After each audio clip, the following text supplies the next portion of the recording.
Thank you very much.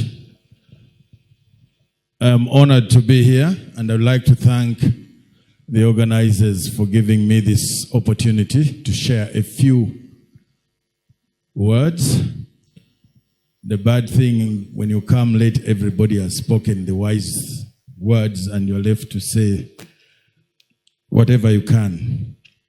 But I'm privileged to be among student leaders here, and I'll just share a bit of what I have gone through during my life as an artist. I am an artist. I work with CBS FM. I also work with Delta TV. I'm also an actor. Drug abuse.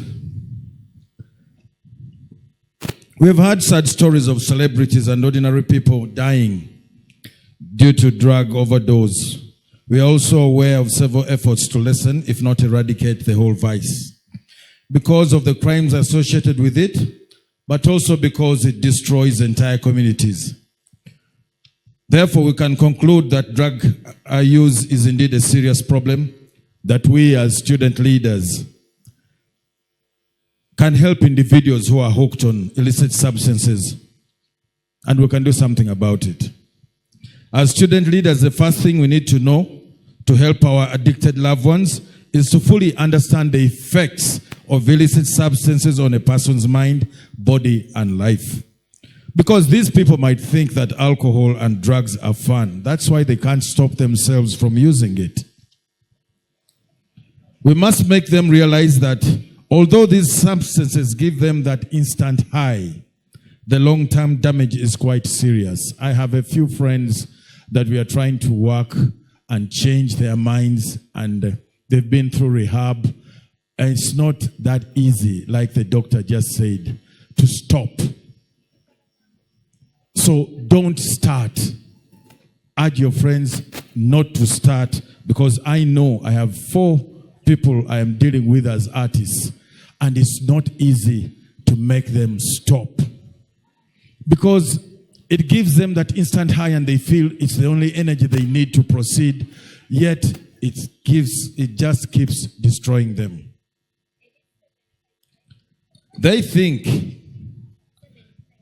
that drugs are a requirement for greatness and ability to perform. They believe one who takes drugs is actually one who does not have the ability to perform and therefore needs drugs to enhance his performance. It eventually becomes an addiction, and they even fail more. I have a friend's son who would have turned 18 next month if he had only survived a heroin overdose. We found him in his father's car, trapped and dead because of a drug overdose. He was a diligent and motivated student. He was always on top of his class. However, when he got to his senior years, he started drugs. Nobody understood why. But we also overlooked the signs, because the signs were there. The doctors have talked about them. So as student leaders, be observant of these signs. We confronted him. Before that, he denied. We got angry with him. We eventually dragged him into rehab. We thought he had graduated. I think we expected too much, because after that, he became worse. I have another one, a son who says his family gave up on him, and he needs money to support this vice because he needs to stay strong. They forced him out of the house.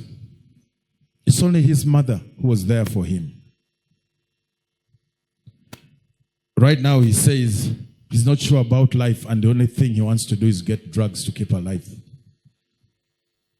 He comes to school. What would you do as a student leader to somebody like that? It is our responsibility to take care.